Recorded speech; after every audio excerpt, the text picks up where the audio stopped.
सुप्रभात। आज हम लोग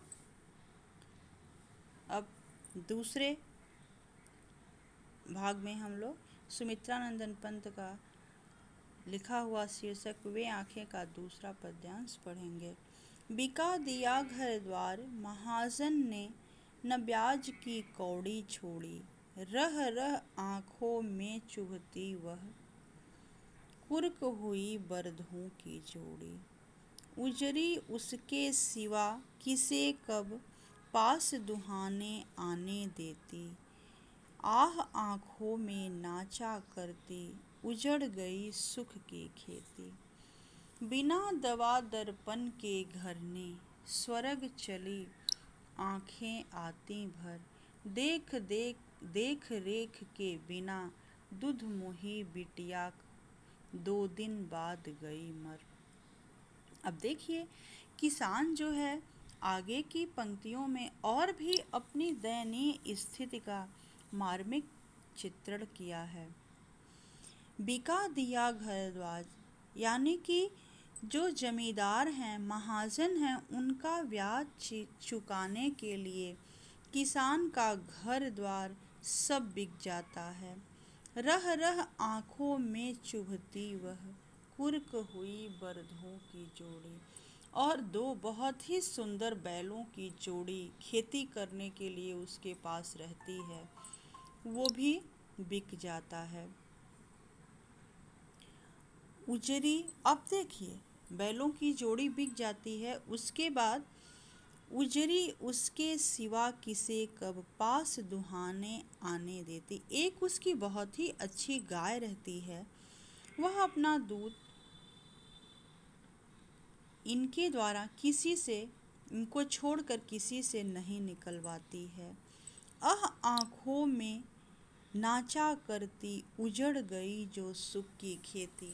वह जो दूध देने वाली गाय है वो भी बिक जाती है। ये सब क्यों होता है कि महाजन का, जमींदार का कर्ज चुकाने के लिए। फिर बिना दवा दर्पण के घर ने, स्वर्ग चली आंखें आती भर। उसकी पत्नी रहती है, कवि की जो है पत्नी रहती है, और यहाँ जो किसान नामक पात्र है वो कवि खुद अपने आप को कहते हैं। तो उनकी पत्नी जो रहती है बीमार रहती है, और बिना दवा के, यानी कि उनके पास पैसा नहीं रहता है उनका दवा कराने के लिए, और वो भी मर जाती हैं। उनके साथ एक छोटी बच्ची रहती है जो केवल अभी माँ का दूध ही पीती है, 1-2 महीने की। और जब माँ मर जाती है तो कौन उसकी देख रेख करे, इसलिए वो भी मर जाती है। माँ के मरने के 2 दिन बाद वो लड़की भी मर जाती है।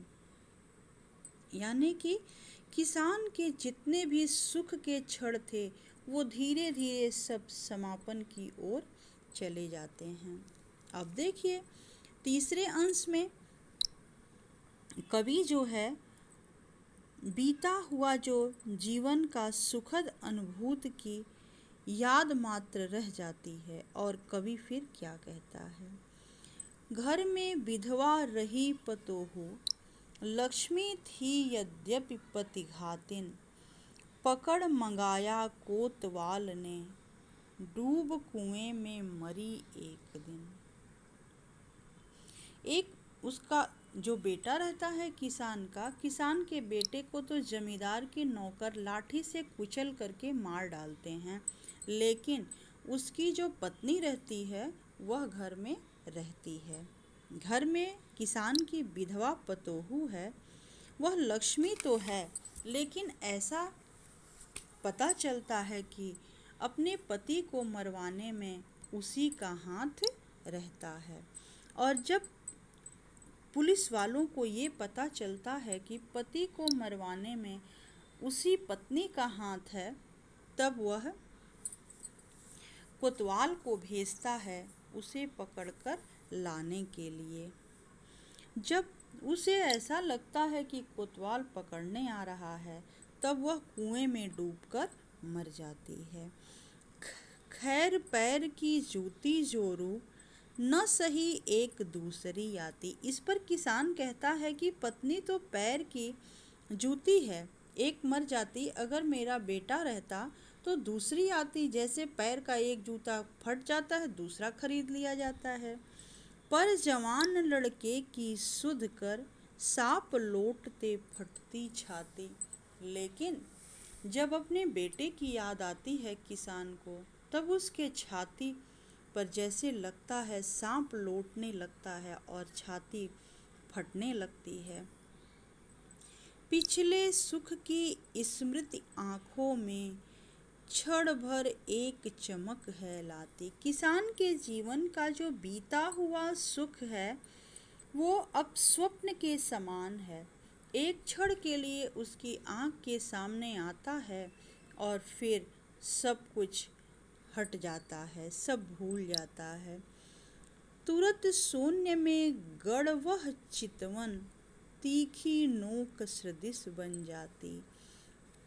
और एकाएक जब उसकी आंखों में सुख के कारण चमक आती है, किंतु तुरंत ही दुख की छाया से उसका चेहरा जो है, वर्तमान के दुख की छाया से उसका चेहरा जो है वह फीका पड़ जाता है और उसकी आंखें तीक्ष्ण धार के समान उसे पीड़ा देने वाली लगने लगती हैं। यानी कि किसान की आँखों से अश्रुपात होने लगता है।